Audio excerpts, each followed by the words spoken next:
sometimes when we're stitching along, a little tail that is on the underside, and it might be there because of our knot, our starter knot, or any knot we've made while we're stitching, sometimes it can get pulled through to the front with one of your stitches. And it's not a major, but sometimes they can just detract from your beautiful work. So let me just show you how to fix that. So what I'm going to do is flip my hoop over.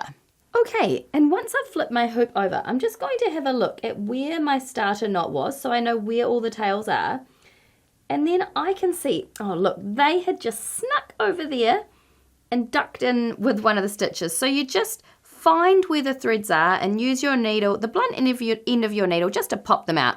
Sometimes it's really hard to find them and you have to do a lot of fossicking around.